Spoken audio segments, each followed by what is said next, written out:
ಆತ್ಮೀಯ ವೀಕ್ಷಕರೆಲ್ಲರಿಗೂ ನಮಸ್ಕಾರಗಳು.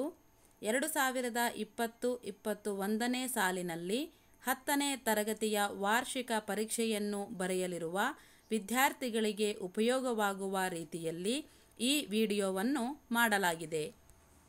ಕರ್ನಾಟಕ ಪ್ರೌಢಶಿಕ್ಷಣ ಪರೀಕ್ಷಾ ಮಂಡಳಿಯಿಂದ ಬಿಡುಗಡೆಯಾದ ಬಹು ಆಯ್ಕೆ ಪ್ರಶ್ನೆ ಆಧಾರಿತ ಮಾದರಿ ಪ್ರಶ್ನೆ ಪತ್ರಿಕೆ 1, ವಿಷಯ ಸಮಾಜ ವಿಜ್ಞಾನ.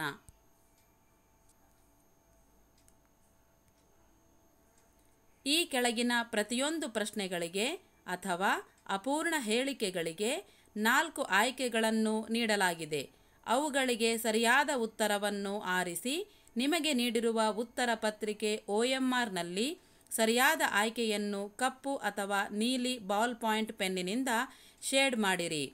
ಒಟ್ಟು ಪ್ರಶ್ನೆಗಳು 40, ತಲಾ 1 ಅಂಕ, ಒಟ್ಟು 40 ಅಂಕಗಳು. ಪ್ರಶ್ನೆ ಸಂಖ್ಯೆ 81. ಫ್ರಾನ್ಸಿಸ್ಕೋ ಡಿ ಅಲ್ಮೇಡಾ ಜಾರಿಗೆ ತಂದ ನೀತಿ. ಎ. ನೀಲಿ ನೀರಿನ ನೀತಿ. ಬಿ. ಸಂಧಾನ ಮತ್ತು ಯುದ್ಧಗಳ ಮಾರ್ಗನೀತಿ. ಸಿ. ಒಡೆದು ಆಳುವ ನೀತಿ. ಡಿ. ದತ್ತು ಮಕ್ಕಳಿಗೆ ಹಕ್ಕಿಲ್ಲ ನೀತಿ. ಸರಿಯಾದ ಉತ್ತರ ಎ. ನೀಲಿ ನೀರಿನ ನೀತಿ. ಪ್ರಶ್ನೆ 82. ಸಾಲ್ಬಾಯ್ ಒಪ್ಪಂದದೊಂದಿಗೆ ಅಂತ್ಯಗೊಂಡ ಯುದ್ಧ. ಎ. ಮೊದಲನೇ ಆಂಗ್ಲೋ ಮೈಸೂರು ಯುದ್ಧ. ಬಿ. ಮೊದಲನೇ ಆಂಗ್ಲೋ ಮರಾಠ ಯುದ್ಧ. ಸಿ. ಮೊದಲನೇ ಆಂಗ್ಲೋ ಸಿಖ್ ಯುದ್ಧ. ಡಿ. ಮೊದಲನೇ ಕಾರ್ನಾಟಿಕ್ ಯುದ್ಧ. ಸರಿಯಾದ ಉತ್ತರ ಬಿ. ಮೊದಲನೇ ಆಂಗ್ಲೋ ಮರಾಠ ಯುದ್ಧ.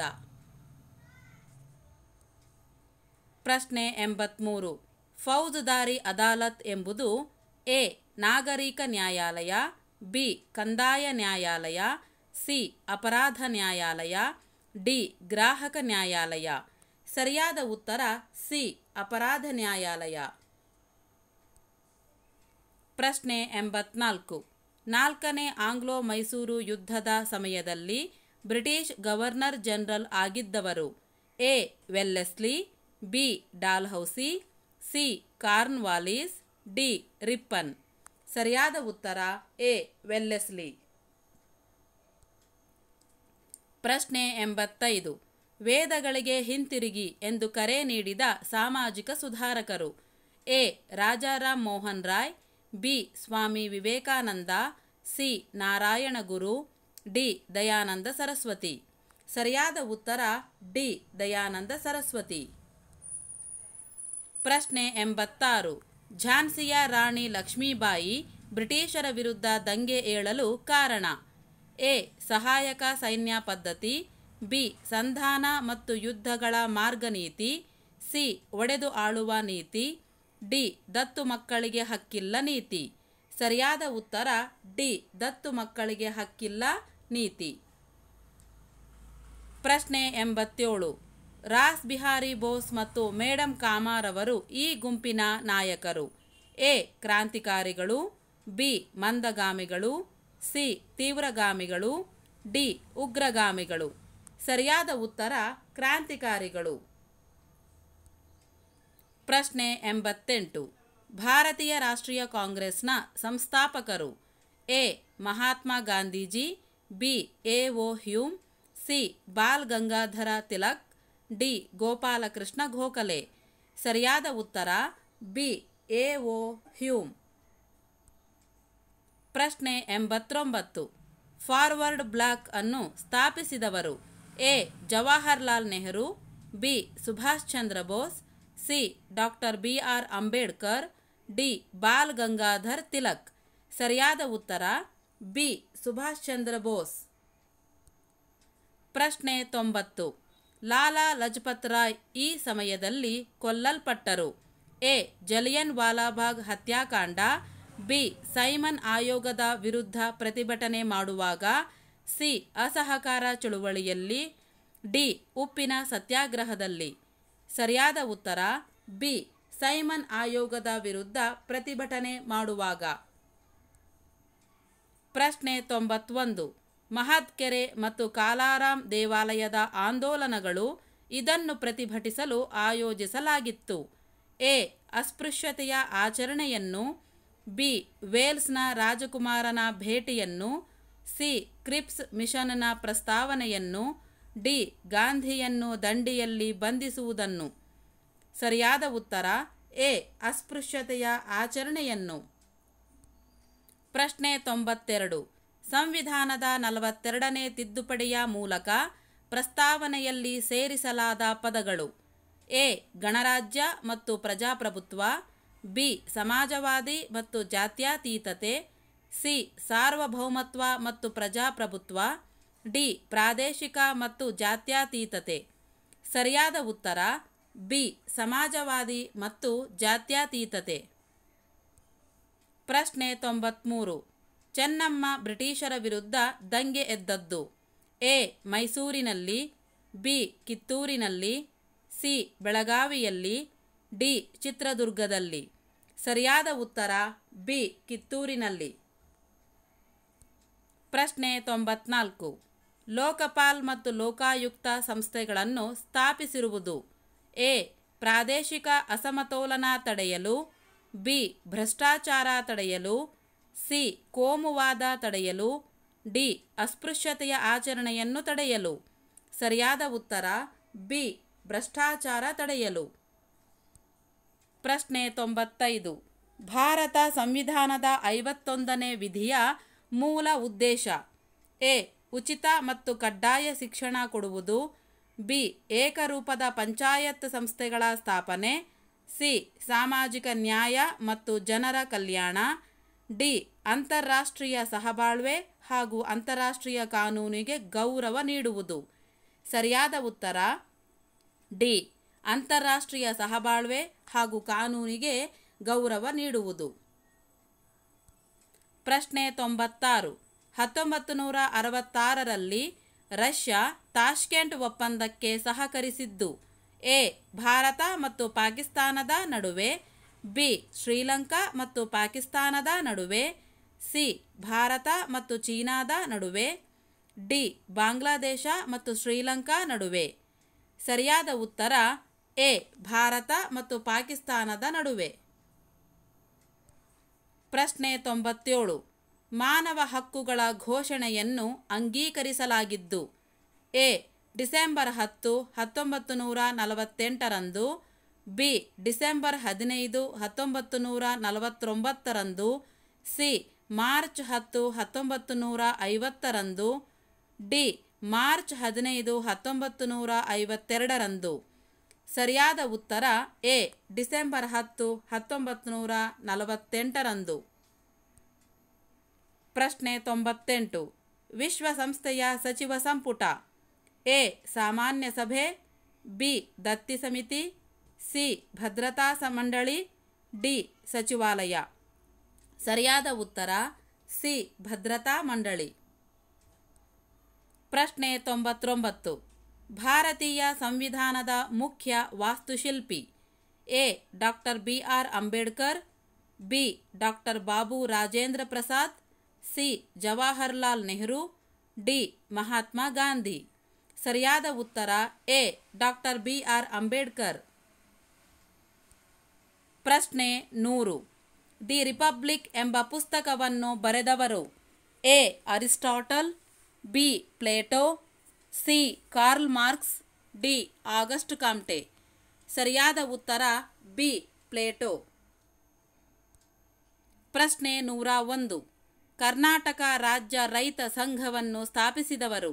A Rudrappa, B Basavalingappa, C MD Nanjundaswamy, D ND Sundaresh.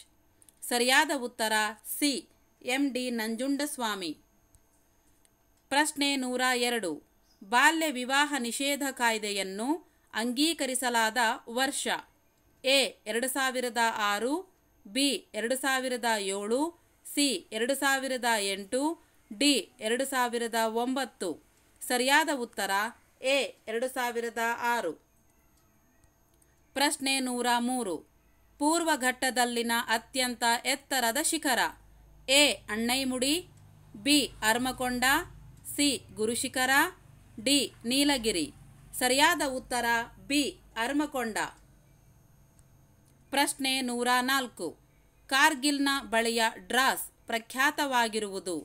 A ಭಾರತದಲ್ಲಿ ಅತ್ಯಂತ ಕಡಿಮೆ ಮಳೆ ಪಡೆಯುವುದಕ್ಕೆ, ಬಿ ಭಾರತದಲ್ಲಿ ಅತ್ಯಂತ ಹೆಚ್ಚಿನ ಉಷ್ಣಾಂಶ ಹೊಂದಿರುವುದಕ್ಕೆ, ಸಿ ಭಾರತದಲ್ಲಿ ಅತ್ಯಂತ ಕಡಿಮೆ ಉಷ್ಣಾಂಶ ಹೊಂದಿರುವುದಕ್ಕೆ, ಡಿ ಭಾರತದಲ್ಲಿ ಅತ್ಯಂತ ಹೆಚ್ಚು ಮಳೆ ಪಡೆಯುವುದಕ್ಕೆ. ಉತ್ತರ ಸಿ ಭಾರತದಲ್ಲಿ ಅತ್ಯಂತ ಕಡಿಮೆ ಉಷ್ಣಾಂಶ ಹೊಂದಿರುವುದಕ್ಕೆ. ಪ್ರಶ್ನೆ 105. ಕಪ್ಪು ಮಣ್ಣು ಉತ್ಪತ್ತಿಯಾಗಿರುವುದು ಎ ಸ್ಫಟಿಕ ಶಿಲೆಗಳಿಂದ, ಬಿ ಬಸಾಲ್ಟ್ ಶಿಲೆಗಳಿಂದ, ಸಿ ಗ್ರಾನೈಟ್ನಿಂದ, ಡಿ ಕಲ್ಲಿದ್ದಲಿನಿಂದ. ಸರಿಯಾದ ಉತ್ತರ ಬಿ ಬಸಾಲ್ಟ್ ಶಿಲೆಗಳಿಂದ. ಪ್ರಶ್ನೆ 106. ಬಿಳಿಲು ಬೇರುಗಳನ್ನು ಹೊಂದಿರುವ ಮರಗಳ ಕಾಡು ಎ ನಿತ್ಯ ಹರಿದ್ವರ್ಣ ಕಾಡುಗಳು, ಬಿ ಉಷ್ಣವಲಯದ ಎಲೆ ಉದುರಿಸುವ ಕಾಡುಗಳು, ಸಿ ಪರ್ವತ ಕಾಡುಗಳು, ಡಿ ಮ್ಯಾಂಗ್ರೋವ್ ಕಾಡುಗಳು. ಸರಿಯಾದ ಉತ್ತರ ಡಿ ಮ್ಯಾಂಗ್ರೋವ್ ಕಾಡುಗಳು. ಪ್ರಶ್ನೆ 107. ಇವುಗಳಲ್ಲಿ ಪರ್ಯಾಯ ಪ್ರಸ್ಥಭೂಮಿಯ ಪಶ್ಚಿಮಾಭಿಮುಖವಾಗಿ ಹರಿಯುವ ನದಿಗಳು ಎ ಮಹಾನದಿ ಮತ್ತು ಕೃಷ್ಣಾ, ಬಿ ತುಂಗಾ ಮತ್ತು ಭದ್ರಾ, ಸಿ ನರ್ಮದಾ ಮತ್ತು ತಾಪಿ, ಡಿ ಕಾವೇರಿ ಮತ್ತು ಪಾಲಾರ್. ಸರಿಯಾದ ಉತ್ತರ ಸಿ ನರ್ಮದಾ ಮತ್ತು ತಾಪಿ. ಪ್ರಶ್ನೆ 108. ವರ್ಗಾವಣೆ ಬೇಸಾಯ ಮತ್ತು ಸ್ಥಿರ ಬೇಸಾಯದ ವಿಧಗಳು ಇರುವುದು ಎ ವಾಣಿಜ್ಯ ಬೇಸಾಯದಲ್ಲಿ, ಬಿ ಸಾಂದ್ರ ಬೇಸಾಯದಲ್ಲಿ, ಸಿ ನೀರಾವರಿ ಬೇಸಾಯದಲ್ಲಿ, ಡಿ ಜೀವನಾಧಾರಿತ ಬೇಸಾಯದಲ್ಲಿ. ಉತ್ತರ ಡಿ ಜೀವನಾಧಾರಿತ ಬೇಸಾಯದಲ್ಲಿ. ಪ್ರಶ್ನೆ 109.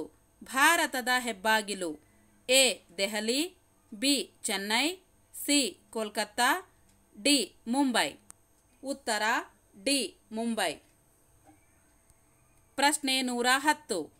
ಈ ಕಬ್ಬಿಣ ಮತ್ತು ಉಕ್ಕಿನ ಕಾರ್ಖಾನೆಗಳಲ್ಲಿ ಖಾಸಗಿ ಸ್ವಾಮ್ಯದ್ದು ಎ ಇಸ್ಪಾತ್ ಉಕ್ಕಿನ ಕಾರ್ಖಾನೆ, ಬಿ ಬೊಕಾರೋ ಉಕ್ಕಿನ ಕಾರ್ಖಾನೆ, ಸಿ ಬಿಲಾಯಿ ಉಕ್ಕಿನ ಕಾರ್ಖಾನೆ, ಡಿ ಸೇಲಂ ಉಕ್ಕಿನ ಕಾರ್ಖಾನೆ. ಸರಿಯಾದ ಉತ್ತರ ಎ ಇಸ್ಪಾತ್ ಉಕ್ಕಿನ ಕಾರ್ಖಾನೆ. ಪ್ರಶ್ನೆ 111.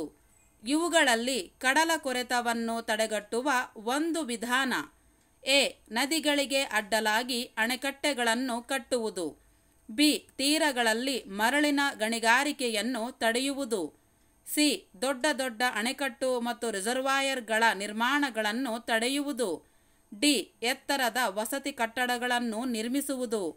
ಸರಿಯಾದ ಉತ್ತರ ಬಿ ತೀರಗಳಲ್ಲಿ ಮರಳಿನ ಗಣಿಗಾರಿಕೆಯನ್ನು ತಡೆಯುವುದು. ಪ್ರಶ್ನೆ 112. ಭಾರತದಲ್ಲಿ ಅತ್ಯಂತ ಹಳೆಯ ಮತ್ತು ಈಗಲೂ ಚಾಲ್ತಿಯಲ್ಲಿರುವ ವೃತ್ತಪತ್ರಿಕೆ ಎ ಬಾಂಬೆ ಸಮಾಚಾರ, ಬಿ ಮಂಗಳೂರು ಸಮಾಚಾರ, ಸಿ ಬೆಂಗಳೂರು ಸಮಾಚಾರ, ಡಿ ಮೈಸೂರು ಸಮಾಚಾರ. ಸರಿಯಾದ ಉತ್ತರ ಎ ಬಾಂಬೆ ಸಮಾಚಾರ. ಪ್ರಶ್ನೆ 113. ಕೇಂದ್ರಾಡಳಿತ ಪ್ರದೇಶದಲ್ಲಿರುವ ಪ್ರಮುಖ ಬಂದರು A Kolkata, B Visakhapatnam, C Ennore, D port Blair. ಸರಿಯಾದ ಉತ್ತರ ಡಿ ಪೋರ್ಟ್ ಬ್ಲೇರ್. ಪ್ರಶ್ನೆ 114. ರಾಷ್ಟ್ರೀಯ ಆದಾಯವನ್ನು ಒಟ್ಟು ಜನಸಂಖ್ಯೆಯಿಂದ ಭಾಗಿಸಿದಾಗ ಬರುವ ಮೊತ್ತವೇ ಎ ಒಟ್ಟು ರಾಷ್ಟ್ರೀಯ ಆದಾಯ, ಬಿ ತಲಾ ಆದಾಯ, ಸಿ ಜೀವನ ಮಟ್ಟ, ಡಿ ಜೀವಿತ ಅವಧಿ. ಸರಿಯಾದ ಉತ್ತರ ಬಿ ತಲಾ ಆದಾಯ. ಪ್ರಶ್ನೆ 115. ಆಶ್ರಯ ಯೋಜನೆಯನ್ನು ಜಾರಿಗೆ ತಂದ ಉದ್ದೇಶ ಎ ನಿರುದ್ಯೋಗಿಗಳಿಗೆ ಉದ್ಯೋಗ ಒದಗಿಸುವುದು, ಬಿ ವಸತಿಹೀನರಿಗೆ ಮನೆ ಒದಗಿಸುವುದು, ಸಿ ಕೃಷಿ ಭೂಮಿ ಇಲ್ಲದವರಿಗೆ ಭೂಮಿಯನ್ನು ಒದಗಿಸುವುದು, ಡಿ ಅನಕ್ಷರಸ್ಥರಿಗೆ ಶಾಲೆಗಳನ್ನು ಸ್ಥಾಪಿಸುವುದು. ಉತ್ತರ ಬಿ ವಸತಿಹೀನರಿಗೆ ಮನೆ ಒದಗಿಸುವುದು. ಪ್ರಶ್ನೆ 116. ದೇಶದಾದ್ಯಂತ ಒಂದೇ ತೆರನಾದ ಪಂಚಾಯತ್ ರಾಜ್ ಸಂಸ್ಥೆಗಳನ್ನು ಜಾರಿಗೆ ತಂದ ಸಂವಿಧಾನದ ತಿದ್ದುಪಡಿ ಎ 1993ರ 73ನೇ ತಿದ್ದುಪಡಿ, ಬಿ 1963ರ 63ನೇ ತಿದ್ದುಪಡಿ, ಸಿ 1953ರ 53ನೇ ತಿದ್ದುಪಡಿ, ಡಿ 1973ರ 43ನೇ ತಿದ್ದುಪಡಿ. ಸರಿಯಾದ ಉತ್ತರ ಎ 1993ರ 73ನೇ ತಿದ್ದುಪಡಿ. ಪ್ರಶ್ನೆ 117. ಬ್ಯಾಂಕ್ ಖಾತೆದಾರನು ಒಂದು ದಿನದಲ್ಲಿ ಎಷ್ಟು ಬಾರಿಯಾದರೂ ಹಣವನ್ನು ಜಮಾ ಮಾಡುವ ಮತ್ತು ಹಿಂಪಡೆಯುವ ಅವಕಾಶ ಹೊಂದಿರುವ ಖಾತೆ? ಎ ಉಳಿತಾಯ ಖಾತೆ, ಬಿ ಚಾಲ್ತಿ ಖಾತೆ, ಸಿ ಆವರ್ತ ಠೇವಣಿ ಖಾತೆ, ಡಿ ನಿಶ್ಚಿತ ಠೇವಣಿ ಖಾತೆ. ಸರಿಯಾದ ಉತ್ತರ ಬಿ ಚಾಲ್ತಿ ಖಾತೆ. ಪ್ರಶ್ನೆ 118. ರಾಷ್ಟ್ರೀಯ ಉಳಿತಾಯ ಪತ್ರಗಳನ್ನು ನೀಡುವುದು? ಎ ಅಂಚೆ ಕಚೇರಿ, ಬಿ ಭಾರತೀಯ ಸ್ಟೇಟ್ ಬ್ಯಾಂಕ್, ಸಿ ಭಾರತೀಯ ರಿಸರ್ವ್ ಬ್ಯಾಂಕ್, ಡಿ ಭೂ ಅಭಿವೃದ್ಧಿ ಬ್ಯಾಂಕ್. ಸರಿಯಾದ ಉತ್ತರ ಎ ಅಂಚೆ ಕಚೇರಿ. ಪ್ರಶ್ನೆ 119. ವಿಶ್ವ ಗ್ರಾಹಕ ದಿನಾಚರಣೆಯನ್ನು ಪ್ರತಿ ವರ್ಷ ಆಚರಿಸುವುದು? ಎ 15ನೇ ಮಾರ್ಚ್ರಂದು, ಬಿ 14ನೇ ಫೆಬ್ರವರಿಯಂದು, ಸಿ 14ನೇ ನವೆಂಬರ್ರಂದು, ಡಿ 15ನೇ ಆಗಸ್ಟ್ರಂದು. ಸರಿಯಾದ ಉತ್ತರ ಎ 15ನೇ ಮಾರ್ಚ್ರಂದು. ಪ್ರಶ್ನೆ 120. ಗ್ರಾಹಕ ರಕ್ಷಣಾ ಕಾಯ್ದೆ ಭಾರತದಲ್ಲಿ ಜಾರಿಗೆ ಬಂದ ವರ್ಷ? A 1962, B 1972, C 1986, D 1996. ಸರಿಯಾದ ಉತ್ತರ ಸಿ 1986. ಎಲ್ಲ 10ನೇ ತರಗತಿ ವಿದ್ಯಾರ್ಥಿಗಳಿಗೆ ಶುಭವಾಗಲಿ. ಧನ್ಯವಾದಗಳು.